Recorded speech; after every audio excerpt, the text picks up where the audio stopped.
आपका ये नारा जब तक वो कुर्सी पे विराजमान न हो जाए, हमारे यशस्वी रक्षा मंत्री आदरणीय राजनाथ सिंह जी है, हम सबके बीच में उनका आगमन हो चुका। एक बार जोरदार नारों से आदरणीय राजनाथ सिंह योगी जी जिंदाबाद,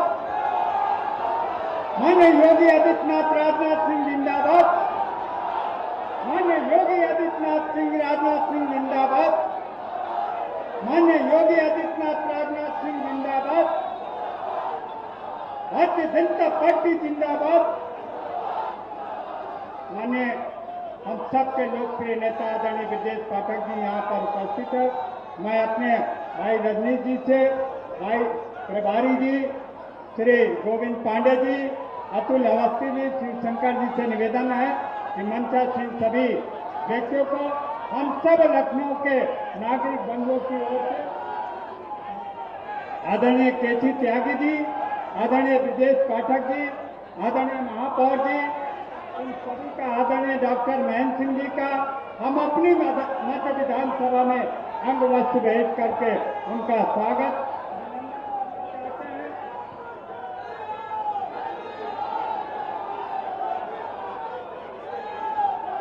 अब मैं निवेदन करूंगा हमारे वरिष्ठ नेता जनता दल यूनाइटेड के आदरणीय केसी त्यागी जी से, हमें संबोधित करना आदरणीय केसी त्यागी जी।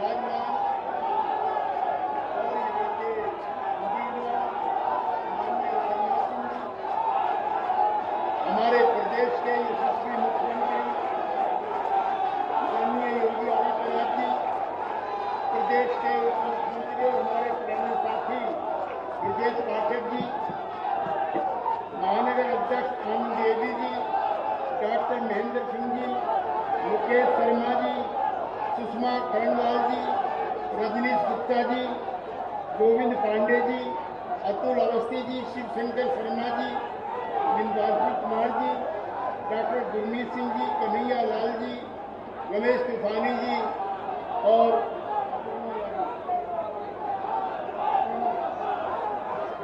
साथियों, हमारा और राजनाथ सिंह जी का बहुत लंबा रिश्ता है, राजनीति का भी और व्यक्तिगत भी।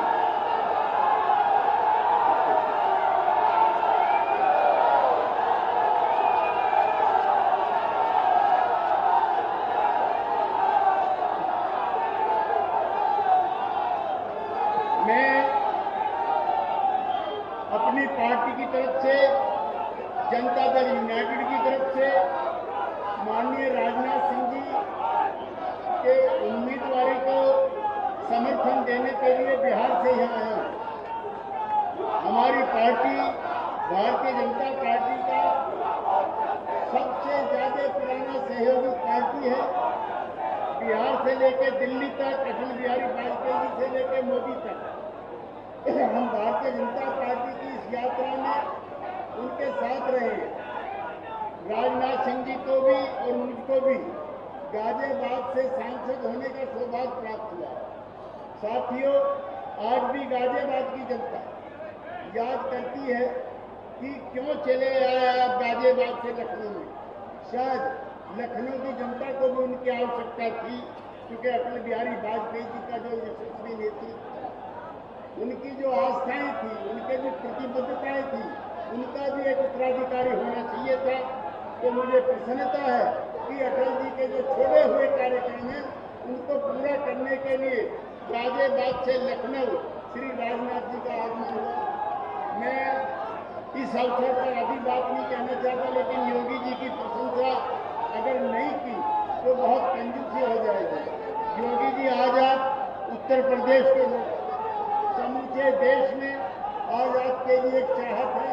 जहाँ जहाँ आप जाते हैं, मैं बिहार से आया हूँ अभी लौट करके, जहाँ जहाँ आपकी सभाएं हुई हैं, बड़ी सभाएं हुई हैं, मैं एक बार पुनः अपनी पार्टी की तरफ से भारतीय जनता पार्टी को 400 पार के लिए और राजनाथ जी को 5 लाख से जिताने की अपील करता हूँ। धन्यवाद। बहुत बहुत धन्यवाद त्यागी जी। अब मैं आमंत्रित कर रहा हूं हम सबके युवा हृदय सम्राट, हम सबके बड़े भाई आदरणीय श्री ब्रजेश पाठक जी, उप मुख्यमंत्री उत्तर प्रदेश, वहां हमें अपना आशीर्वचन दे। आदरणीय श्री ब्रजेश पाठक जी। भारत माता के, भारत माता के। लखनऊ लोकसभा की मध्य विधानसभा क्षेत्र में आयोजित इस जनसभा में हमारे बीच में उपस्थित है आप सबके लोकप्रिय प्रत्याशी, देश के यशस्वी रक्षा मंत्री, हम सबके अभिभावक आदरणीय राजनाथ सिंह जी, उत्तर प्रदेश के लोकप्रिय मुख्यमंत्री, लखनऊ सहित पूरे प्रदेश को विकास की नई गति देने वाले आदरणीय योगी आदित्यनाथ जी, जनता दल यूनाइटेड के वरिष्ठ नेता, हमारे साथ सांसद रहे आदरणीय केसी त्यागी जी, सदस्य विधान परिषद आदरणीय महेंद्र सिंह जी, लखनऊ की मेयर आदरणीय सुषमा खरकवाल जी, आदरणीय अपर्णा यादव जी, रजनीश गुप्ता जी, भरत डांगर जी, रमेश तूफानी जी, गोविंद पांडे जी, अतुल अवस्थी जी, शिवशंकर शर्मा जी, विंध्यवासिनी जी, गुरमीत सिंह जी, मंच पर उपस्थित सभी वरिष्ठ नेतागण, दाहिने बैठे हमारे मंडल अध्यक्ष, हमारे पार्षदगण, सामने हमारे युवा मोर्चा की लहरें ले रही जवानी को मैं प्रणाम करता हूं, अभिनंदन करता हूं तथा बहुत बहुत आभार प्रकट करना चाहता हूं। साथियों, लखनऊ लोकसभा सीट पर 20 तारीख को वोट पड़ेगा। 20 तारीख तक अपने ताकत को, अपने जोश को बरकरार रखते हुए आप सबको एक एक घर जाना है, एक एक वोट कमल पर डलवाना है और ये तय कर लेना है कि लखनऊ में 100% मतदान होगा।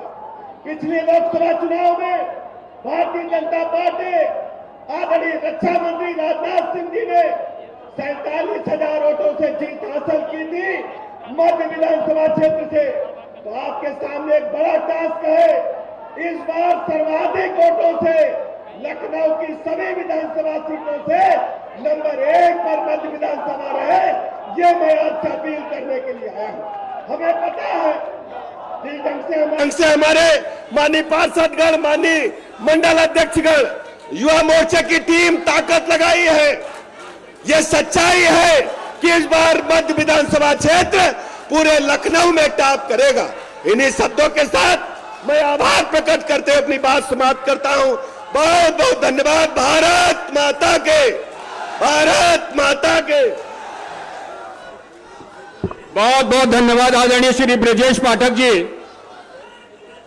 अब जिनके लिए हम सब कार्यकर्ता रात दिन एक किए हैं और हमने लक्ष्य ले रखा है 5 लाख पार का, ऐसे हमारे अभिभावक विकास पुरुष इस देश के रक्षा मंत्री जी का आशीर्वचन हमें प्रदान होने वाला है। बोलिए भारत माता की, मुट्ठी बांध के उठाइए, बोलिए राजनाथ सिंह जिंदाबाद, राजनाथ सिंह जिंदाबाद, राजनाथ सिंह जिंदाबाद।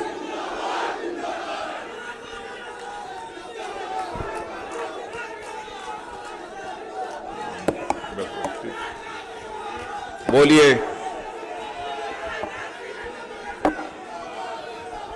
छोड़ दो बोलिए भारत माता की, भारत माता की।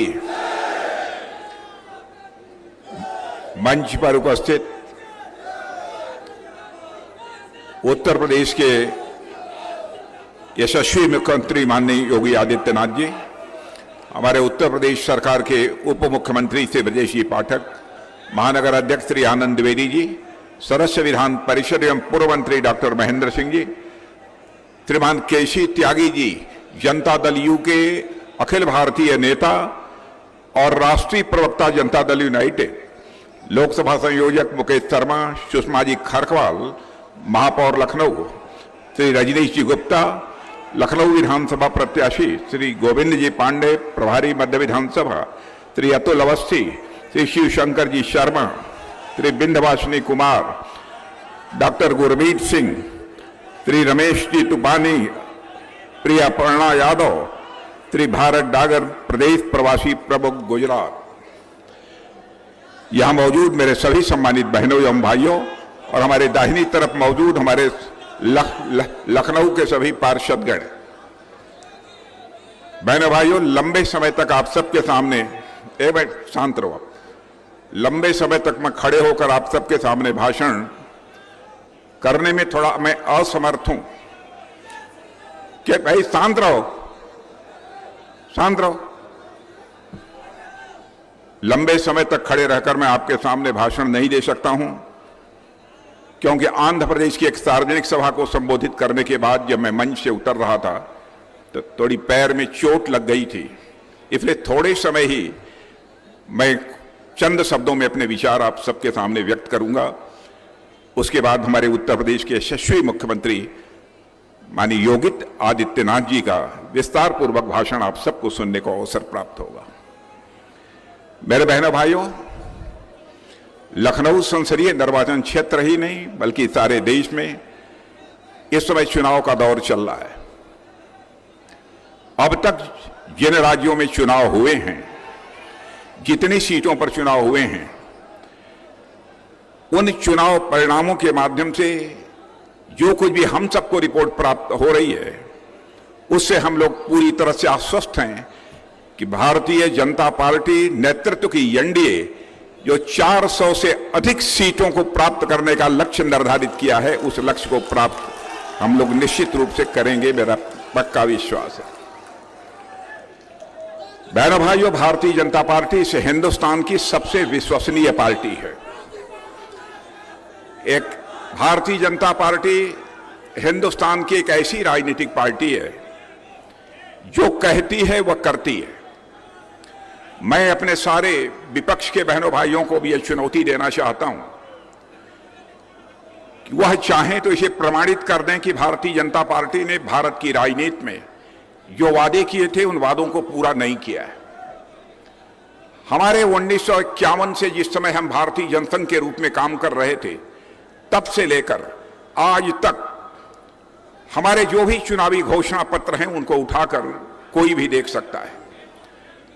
हम बराबर कहते रहे 1951 में भी, संसद के दोनों सदनों में जिस दिन हमको स्पष्ट बहुमत हासिल हो जाएगा, उस समय हम यह चीजें करना चाहते हैं, उसको हम निश्चित रूप से करेंगे।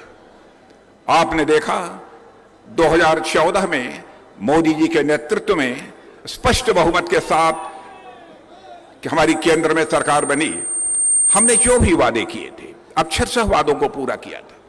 हमने कहा था ना कि धारा 370 समाप्त करेंगे जिस दिन संसद के दोनों सदनों में बहुमत मिल जाएगा।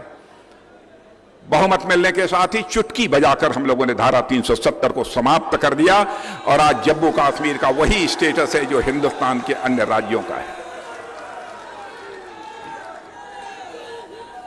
मेरे बहनों भाइयों, जम्मू कश्मीर का आज तेजी के साथ विकास हो रहा है। आतंकवादी वारदातों का जहां तक सवाल है, जब कांग्रेस की हुकूमत थी, हिंदुस्तान का शायद ही ऐसा कोई राज्य बचा हो जहां पर कि कोई बड़ी आतंकवादी वारदात न होती रही हो।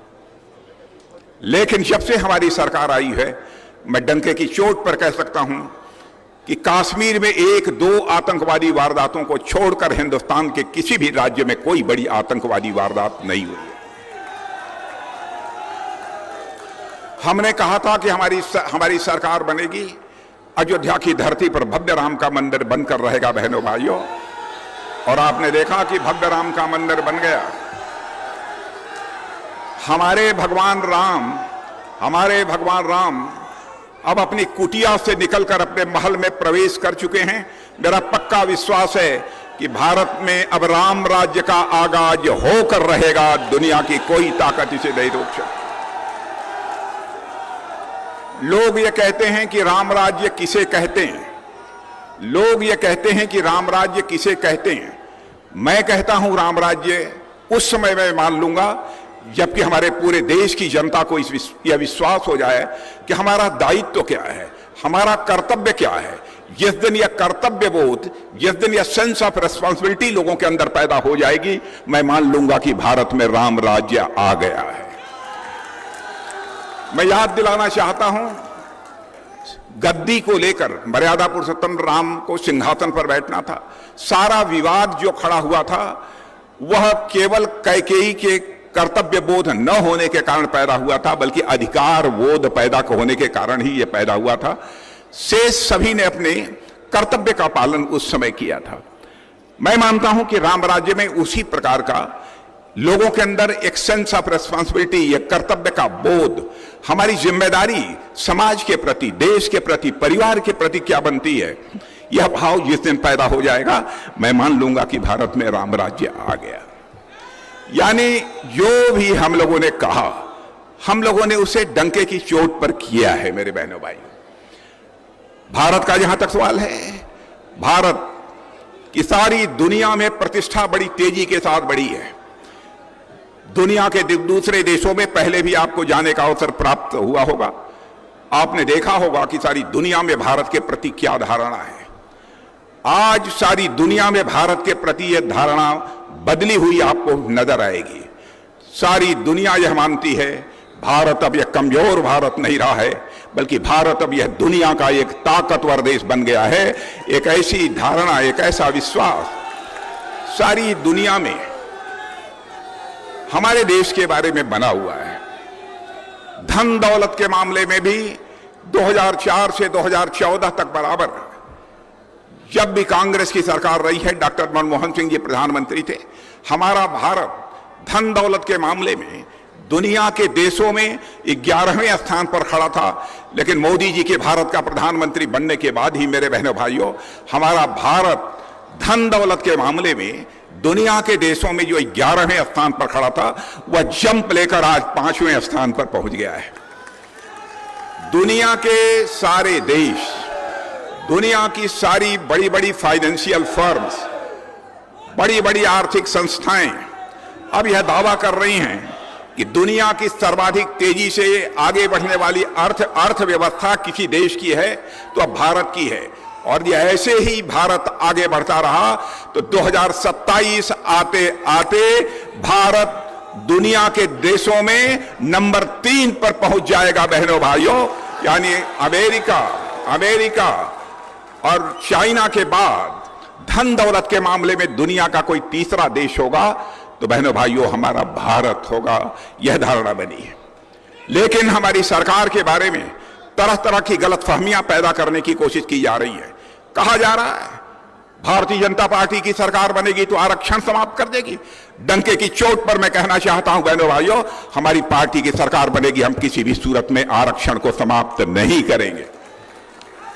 मैं यहां के माइनॉरिटीज को, अपने माइनॉरिटीज को भी उनसे मैं नोट करना चाहता हूं, आपके अंदर, भाई चुप रहो, मैं बार बार कह रहा हूं, मैं आपको मेरे बहनों भाइयों मैं कहना चाहता हूं, हम लोगों को बदनाम करने की कोशिश की जा रही है कि हम लोग आएंगे तो धर्म के आधार पर आरक्षण कर देंगे।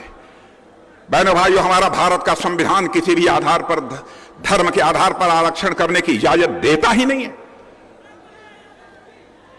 धर्म के आधार पर आरक्षण किया तो इन लोगों ने किया।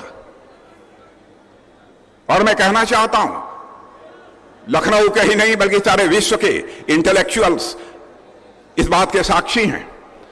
धर्म के आधार पर इन्होंने जामिया मिलिया में, यूनिवर्सिटी में और अलीगढ़ मुस्लिम यूनिवर्सिटी में आरक्षण करने की कोशिश की थी, उसको सुप्रीम कोर्ट ने रद्द कर दिया था।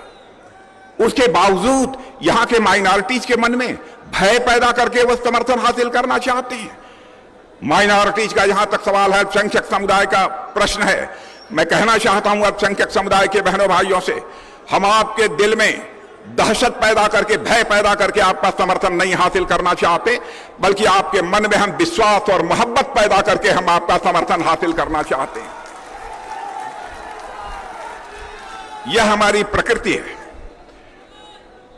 और आज भारत जिस हालात में पहुंच रहा है बहनों भाइयों, हर भारतवासी को, भले ही वह किसी भी राजनीतिक पार्टी में काम करता हो, उसके अंदर एक गौरव का भाव होना चाहिए। मैं याद दिलाना चाहता हूं, पाकिस्तान के एक सांसद फजलुर रहमान ने भारत की संसद में बोलते हुए कहा था, आज भारत विश्व की महाशक्ति बन रहा है, लेकिन पाकिस्तान अपनी बर्बादियों को बचाने के लिए लोगों के सामने हाथ फैलाकर सारी दुनिया से भीख मांग रहा है। आज यह है भारत की स्थिति। उस भारत के बारे में तरह तरह की गलत धारणाएं पैदा करने की कोशिश की जा रही है। मैं कांग्रेस के दोस्तों से कहना चाहता हूं, समाजवादी पार्टी के दोस्तों से कहना चाहता हूं, सार्थक यदि राजनीति करनी है, सार्थक राजनीति झूठ बोलकर नहीं की जा सकती है। सार्थक राजनीति की जा सकती है तो सच बोलकर ही केवल सार्थक राजनीति की जा सकती है। हिम्मत है तो जनता की आंखों में धूल झोंक कर राजनीति करने की कोशिश मत करो, जनता की नजरों में नजर डालकर राजनीति करने की कोशिश करो। बहनों भाइयों, हम लोग राजनीति केवल सरकार बनाने के लिए नहीं करते हैं। हम लोग राजनीति करते हैं तो देश बनाने के लिए हम राजनीति करते हैं। आप सुनना चाहते हैं तो ध्यानपूर्वक मेरी बात सुन लीजिए। दुनिया की बड़ी महाशक्ति अमेरिका माना जाता है। अमेरिका के राष्ट्रपति, अमेरिका के एक एम्बेसडर मिस्टर गारसेटी ने एक कार्यक्रम में भाषण करते हुए यह कहा था, और अंग्रेजी में है, उसका हिंदी में ही बतला दूंगा। उन्होंने कहा था कि if you want to see the future come to India, यदि भविष्य देखना चाहते हो तो भारत आओ। If you want to feel the future come to India, यदि भविष्य आप महसूस करना चाहते हो तो आप भारत आओ। If you want to work on future come to India, यदि भविष्य पर काम करना चाहते हो दुनिया में कहीं मत जाओ, केवल भारत में आओ। यह विश्व की महाशक्ति जो माना जाता है अमेरिका, उसके राष्ट्रपति ने यह बात कही है। मेरे बहनों भाइयों, हमारे प्रधानमंत्री ने भारत की मर्यादा को किस तरीके से आगे बढ़ाया है। मैं यहां के अपने माननीय मुख्यमंत्री जी के बारे में कहना चाहता हूं। बहनों भाइयों, उत्तर प्रदेश में हमारे मुख्यमंत्री हमारी योगी आदित्यनाथ जी ने करिश्माई काम किया है, जिसकी मैं कल्पना नहीं कर सकता। मैं भी उत्तर प्रदेश का मुख्यमंत्री रहा हूं, लेकिन शायद वो हमें काम नहीं कर पाया जो कि योगी जी ने करके यहां पर दिखाया है। यह कोई छोटी बात नहीं है। आप जानते हैं, किसी भी राज्य का यदि हमको विकास करना है तो उस राज्य के विकास की पहली शर्त होती है, उस राज्य के विकास की पहली शर्त होती है कानून और व्यवस्था का चुस्त दुरुस्त होना। और योगी जी ने जिस तरीके से उत्तर प्रदेश की कानून और व्यवस्था को चुस्त दुरुस्त किया है, आपको शायद जानकारी नहीं होगी, उसकी चर्चा केवल उत्तर प्रदेश में नहीं हो रही है, सारे हिंदुस्तान में हो रही है बहनों भाइयों, और दुनिया के दूसरे देशों में रहने वाले अन्य भारतीयों में भी हो रही है। यदि हम भारत की अर्थव्यवस्था को ऊंचाई देना चाहते हैं, भारत की अर्थव्यवस्था को ऊंचाई देना चाहते हैं, तो हमारा यह उत्तर प्रदेश हम लोगों के लिए गौरव का विषय है कि हमारे मुख्यमंत्री योगी आदित्यनाथ जी के नेतृत्व में यह लक्ष्य निर्धारित कर रखा है हमारी उत्तर प्रदेश सरकार ने कि हम उत्तर प्रदेश को $1 ट्रिलियन की इकॉनमी बनाएंगे। और जिस दिन उत्तर प्रदेश में $1 ट्रिलियन की इकॉनमी बन जाएगी बहनों भाइयों, तो भारत को दुनिया के टॉप 3 कंट्रीज में आने से दुनिया की हमें कोई ताकत रोक नहीं पाएगी। इसलिए विस्तार पूर्वक योगी जी आपसे चर्चा करेंगे, लेकिन जहां तक विकास का प्रश्न है, यहां का सांसद होने के नाते मैं इतना ही कहना चाहता हूं, जब भी मैं चुनाव लड़ रहा था उस समय भी मैंने आपसे कोई वादा नहीं किया था। पहला चुनाव 2014 का लड़ रहा था, उस समय भी मैंने आपसे कोई वादा नहीं किया था। गाजियाबाद में भी चुनाव लड़ा था मैं, तब भी मैंने कोई वादा नहीं किया था। बहनों भाइयों, मैं कभी वादे नहीं करता हूं। अपने राजनीतिक जीवन में कभी जनता के साथ वादे नहीं किया। बराबर जनता से ही निवेदन करता हूं, आपकी शुभकामनाएं चाहिए, आपका आशीर्वाद चाहिए, ताकि मैं आपकी अपेक्षाओं की कसौटी पर खरा उतर सकूं और आपकी मुराद को मैं पूरी कर सकूं। यहां पर क्या विकास कार्य हुए हैं, यहां पर क्या विकास कार्य हुए हैं, मुझे बतलाने की कोई जरूरत नहीं है। आप सभी लोगों को स्वयं ही एहसास होगा। और आज मैं कह सकता हूं जो भी उत्तर प्रदेश में विकास कार्य हुआ है उसमें हमारा इसका श्रेय हमारे प्रधानमंत्री को तो जाता ही है, लेकिन बहुत बड़ा सहयोग किसी ने किया है, बहुत बड़ा सहयोग दिल खोल कर किया है तो हमारे उत्तर प्रदेश के मुख्यमंत्री योगी आदित्यनाथ जी ने किया है। मैं इसका श्रेय उन्हें भी देना चाहता हूं, मैं उसे भूल नहीं सकता हूं। इसलिए मैं ज्यादा कुछ न बोलते हुए, लेकिन जैसा मैंने कहा कि हमारे पैर में चोट लगी है इसलिए लंबे समय तक मैं खड़ा नहीं रह सकता। बहनों भाइयों, इसके बाद जो भी चुनाव परिणाम होंगे मैं फिर से एक बार आभार व्यक्त करने के लिए आप लोगों का दर्शन करना चाहूंगा, उसके बाद मैं मिलूंगा। लेकिन आप लोगों से यही मैं अनुरोध करना चाहता हूं, भारत को यदि विश्व की महाशक्ति बनाना है तो एक बार सारा देश भारतीय जनता पार्टी और एनडीए के साथ खड़ा हो जाए। भारत विश्व की महाशक्ति बनकर रहेगा। बहनों भाइयों, आपको पूरा यकीन दिलाता हूं। आप सबको बहुत बहुत धन्यवाद।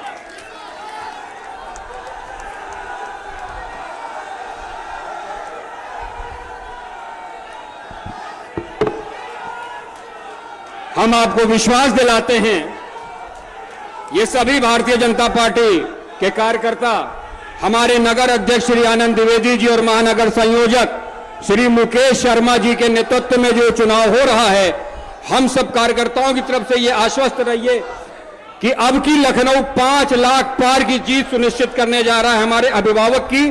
और इसके बाद मैं आमंत्रित करता हूं, जिसके लिए कोई भी शब्दों का चयन करना अतिशयोक्ति होगी, परम पूज्य आदरणीय मुख्यमंत्री हमारे आदरणीय योगी आदित्यनाथ जी महाराज।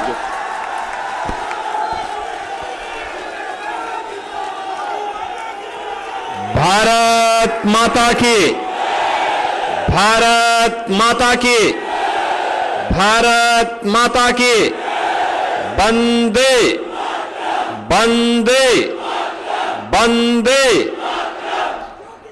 देश के यशस्वी रक्षा मंत्री, लखनऊ के लोकप्रिय सांसद माननीय श्री राजनाथ सिंह जी, मंच पर उपस्थित प्रदेश सरकार में मंत्रिमंडल के मेरे वरिष्ठ सहयोगी उप मुख्यमंत्री श्री ब्रजेश पाठक जी, विधान परिषद सदस्य और प्रदेश सरकार के पूर्व मंत्री डॉक्टर महेंद्र सिंह जी,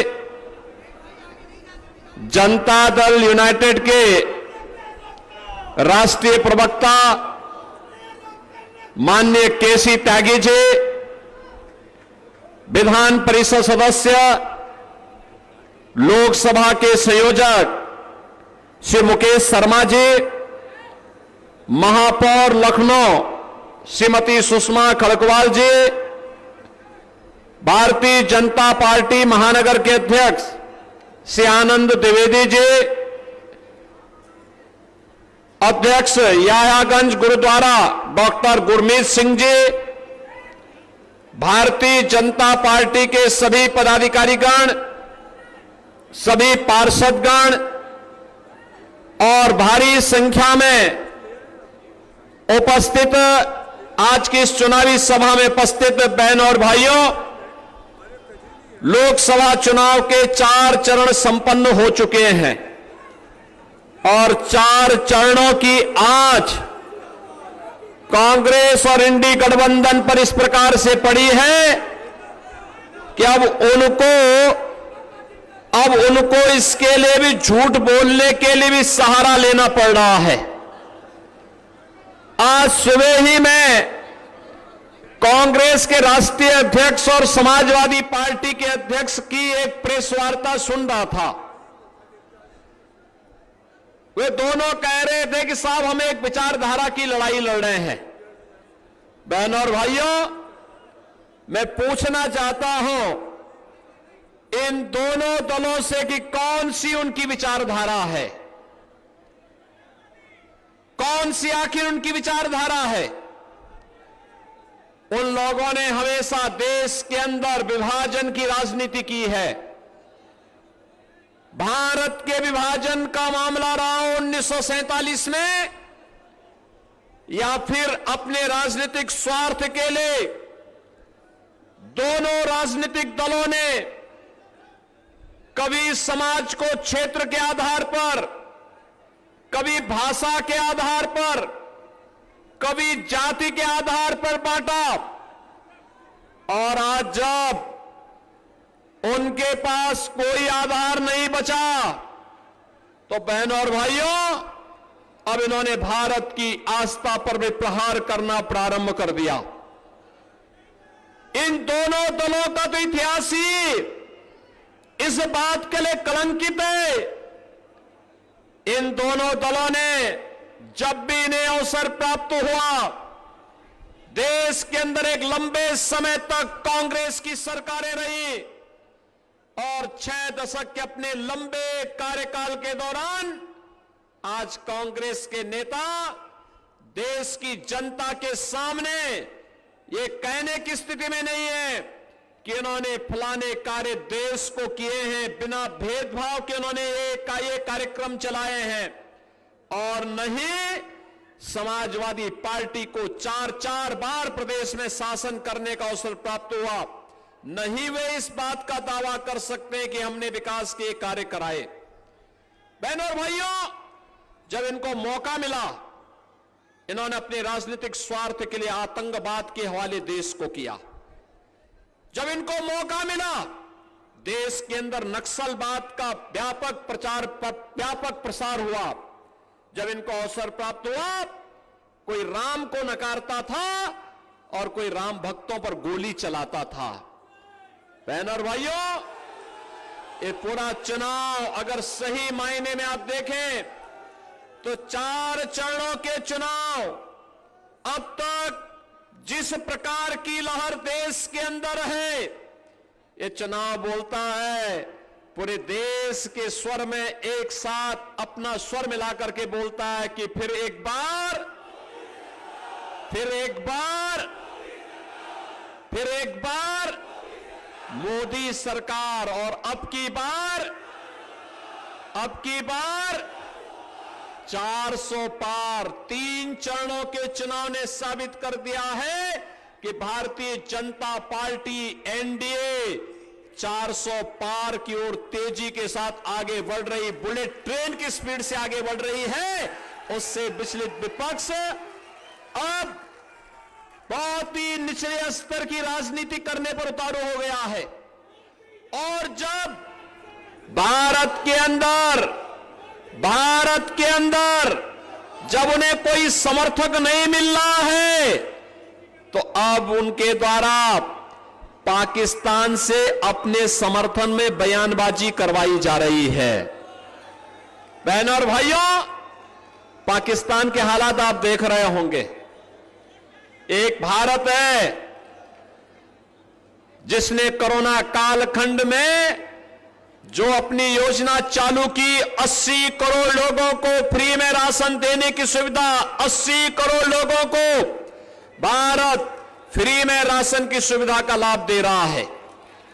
और दूसरा पाकिस्तान है, 23 से 24 करोड़ की आबादी कैसे भूखों मर रही है।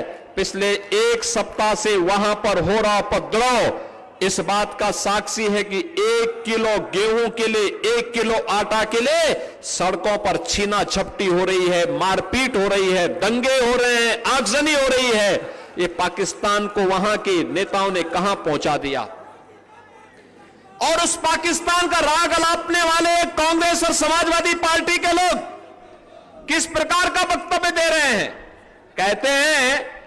कहते हैं कि पाकिस्तान के खिलाफ मत बोलो, उसके पास एटम बम है। तो हमने कहा क्या हमारा एटम बम फ्रिज में रखने के लिए बना है क्या? ऐसी हरकतें करते थे। वकालत भी किसकी करते हैं? केवल एक लक्ष्य है कि मोदी जी ने भारत के हालात को बदला है। 10 वर्ष में एक नए भारत का दर्शन करवाया है। एक भारत श्रेष्ठ भारत को आज पूरा भारत देख रहा है, जिस भारत ने 140 करोड़ लोगों का सम्मान बढ़ाया है, भारत की सुरक्षा व्यवस्था को पुख्ता किया है, नक्सलवाद और आतंकवाद पर नकेल कसी है।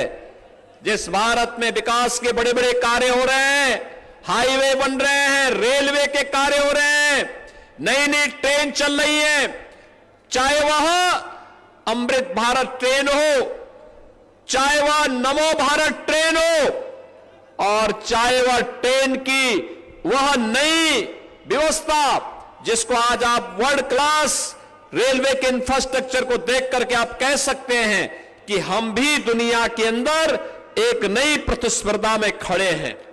बहनों और भाइयों, एक्सप्रेसवे हो या मेट्रो, एम्स हो, IIT, IIM, triple IT, NIT, world class university, हर घर नल की योजना हो, या फिर भारत के विकास के लिए तेजी के साथ उभरता हुआ भारत का शहरीकरण का एक नया ढांचा, केवल अब यूथ ही स्मार्ट नहीं होगा, सिटी भी स्मार्ट होगी।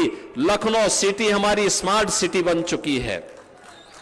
बहनों और भाइयों, गरीब कल्याणकारी योजनाओं का लाभ 60 करोड़ लोगों को 5 लाख रुपए की प्रतिवर्ष स्वास्थ्य बीमा का कवर, 5 लाख रुपए की वह स्वास्थ्य का उपचार कहीं भी किसी भी हॉस्पिटल में जाके कर सकता है।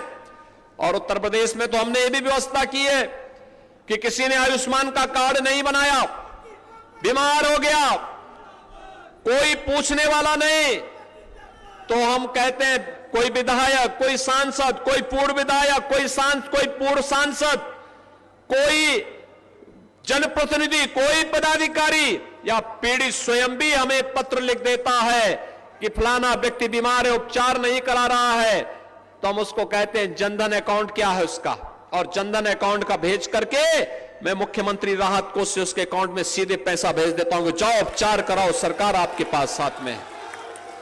बहनों और भाइयों, ये 50 करोड़ लोगों को जनधन अकाउंट का सौगात किसने दिया?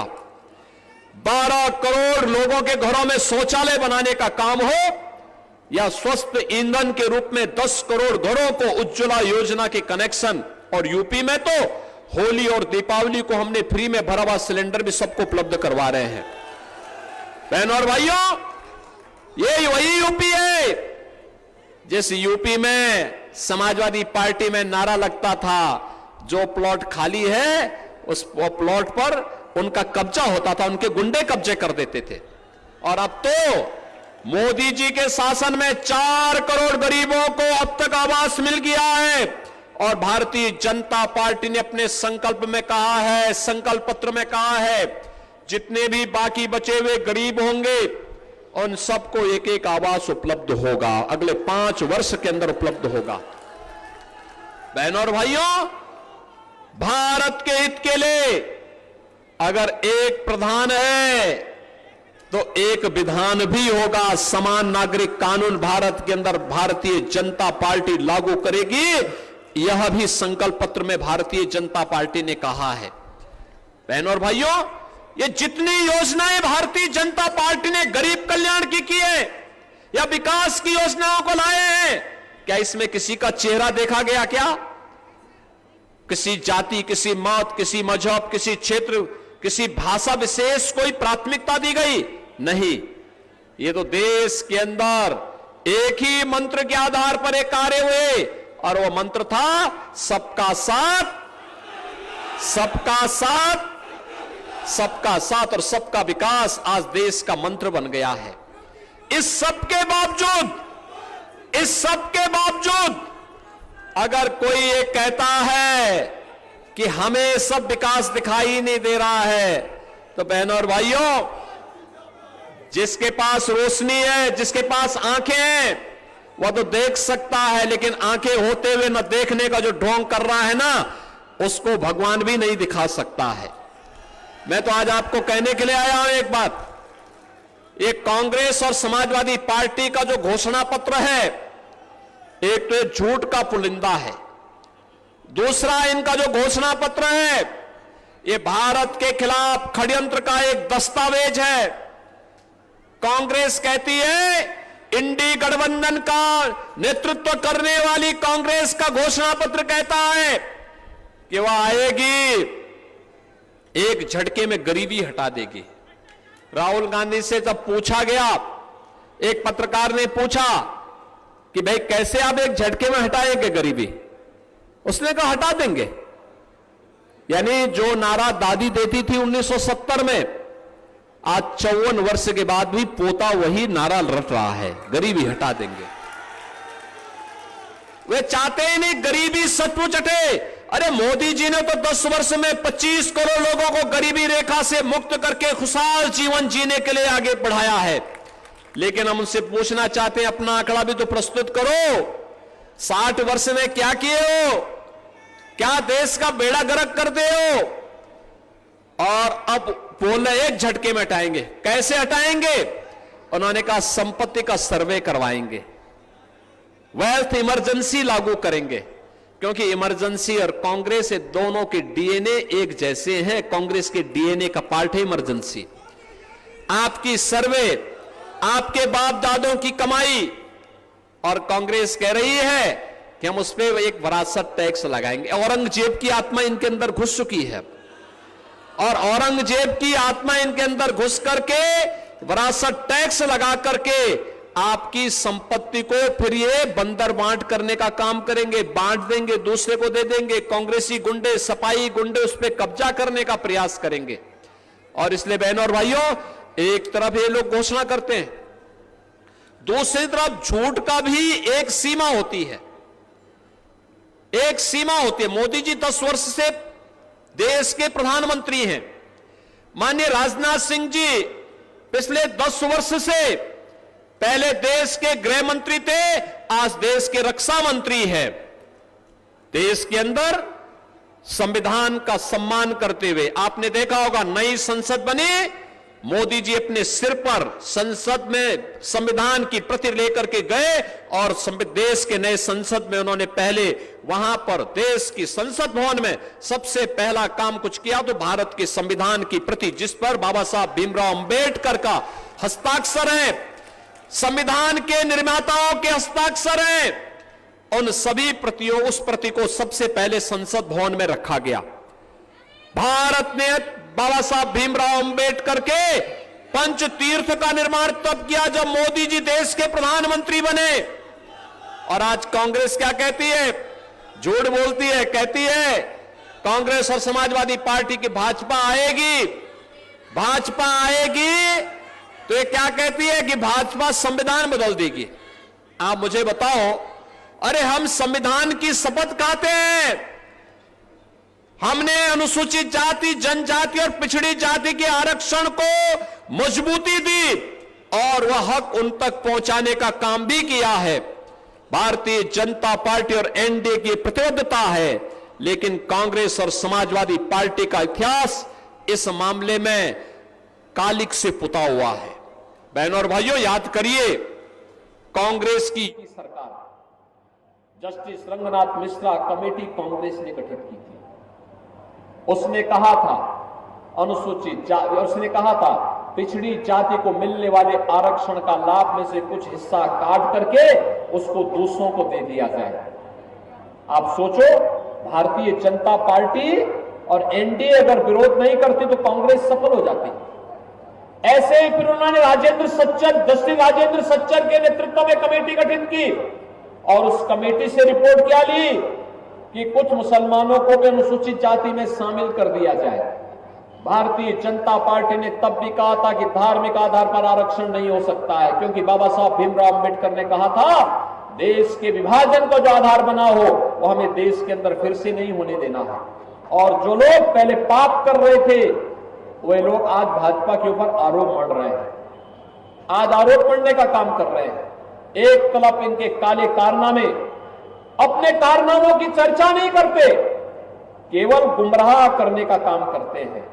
और इसीलिए जब जनता जनार्दन उनको सुनने को तैयार नहीं, तो अब केवल जाकर के कहीं भी जाते हैं, केवल प्रेस वार्ता करके फिर अगले स्टेशन की तरफ रवाना हो जाते हैं। बहनों और भाइयों, आज मैं आपके पास आया हूं कहने के लिए, आज मैं आया हूं आपके सामने, ये लखनऊ में आपका सौभाग्य है।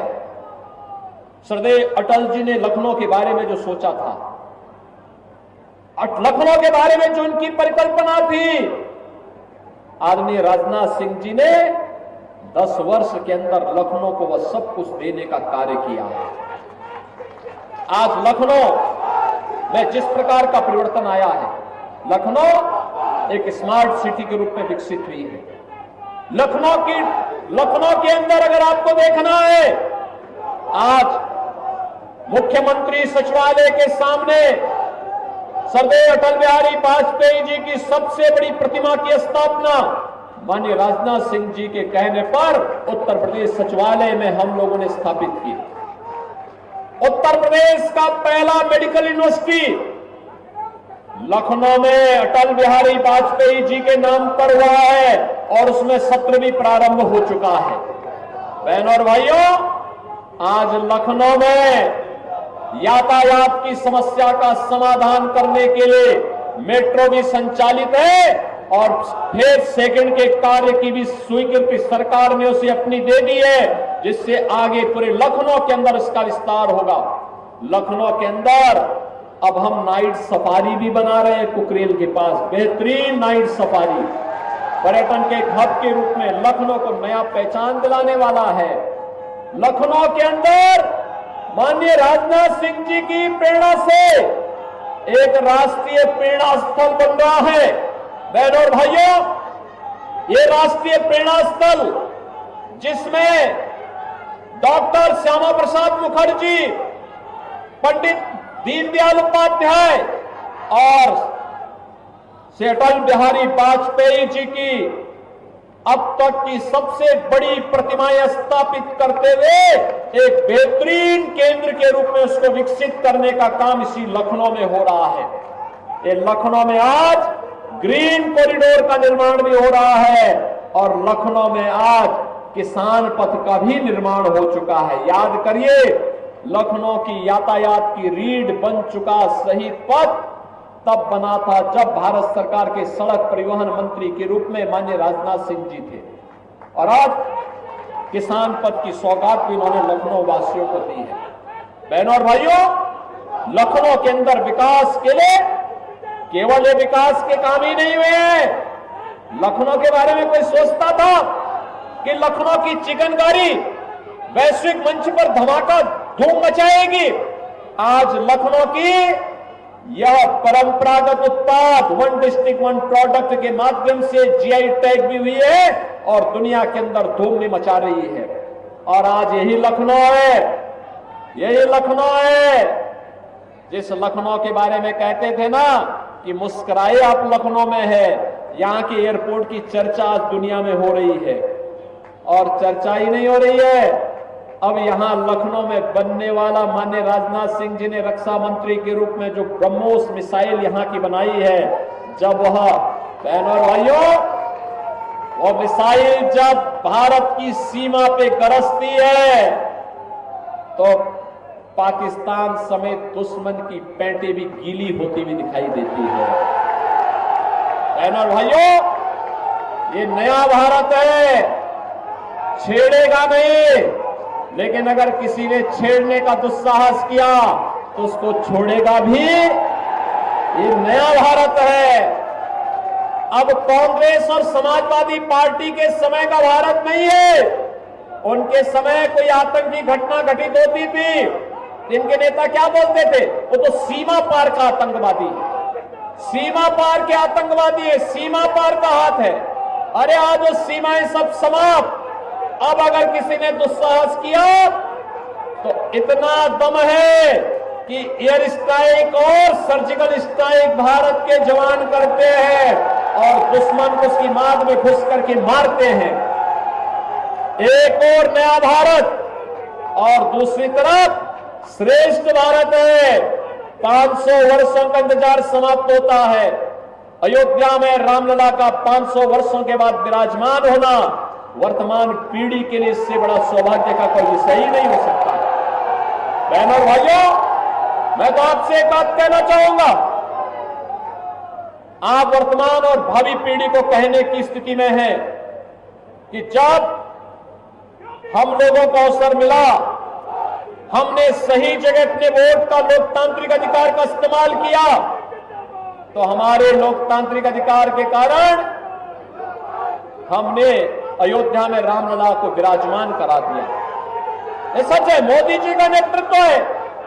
ये सच है, मैं प्रदेश में मुख्यमंत्री हूं, लेकिन बहनों और भाइयों, इसके वास्तविक हकदार आप हैं, श्रेय लेने के वास्तविक अधिकारी आप हैं, क्योंकि भारतीय जनता पार्टी को कमल निशान पर आपका एक एक वोट सीधे मोदी जी के हाथों को मजबूत करता है, मोदी जी को मजबूती देता है। और जब एक मजबूत सरकार होती है, ऐसे ही वह परिवर्तन ला करके दिखाती है, जो परिवर्तन अयोध्या में आई है। आप वर्तमान पीढ़ी को कह सकते हैं कि देखो ये काम हमने किया है।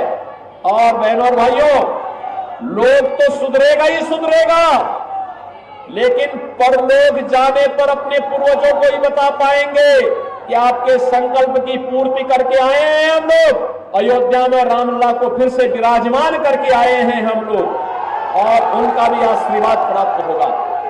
बहनों और भाइयों, ये कांग्रेस और समाजवादी पार्टी का ये गठबंधन जब भी हुआ है, यह देश के लिए भी और प्रदेश के लिए भी खतरनाक हुआ है।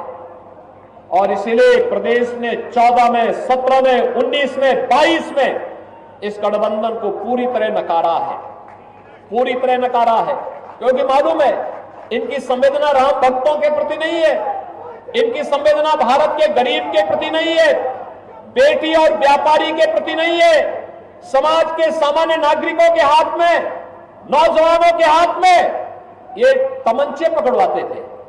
और आपके सांसद ने तो लखनऊ को ब्रह्मोस मिसाइल दी है, ब्रह्मोस मिसाइल जो देश की सुरक्षा कर रही है। आज हम लोग 2 करोड़ युवाओं को टैबलेट दे रहे हैं।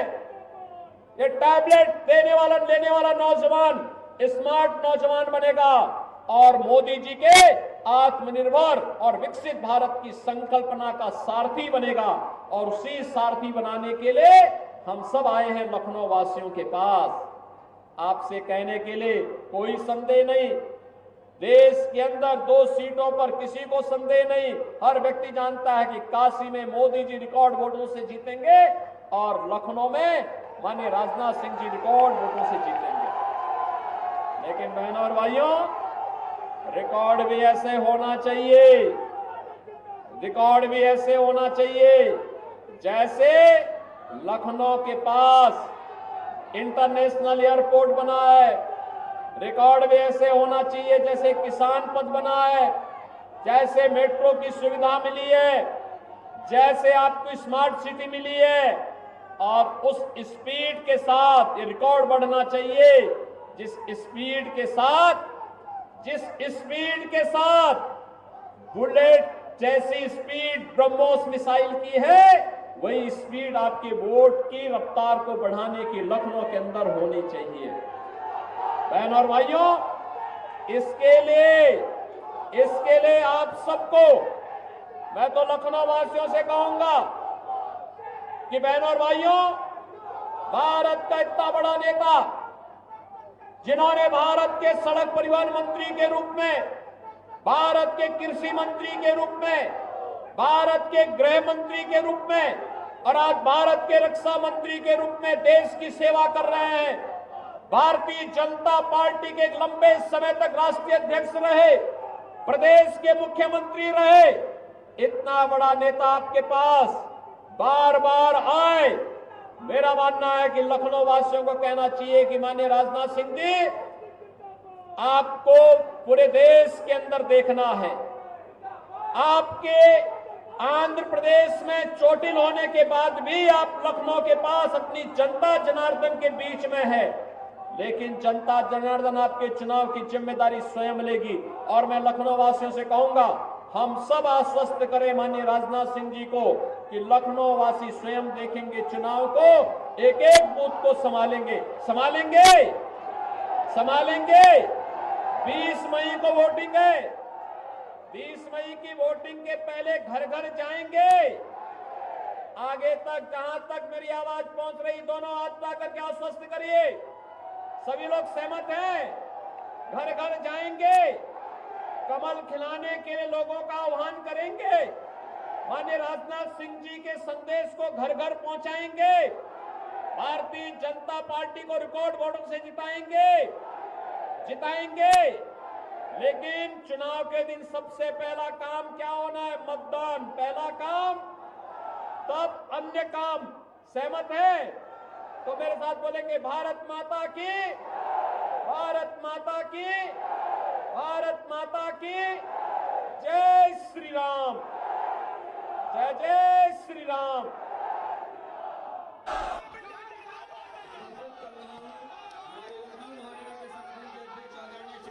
मोदी जी को वो आए और धन्यवाद ज्ञापित करें।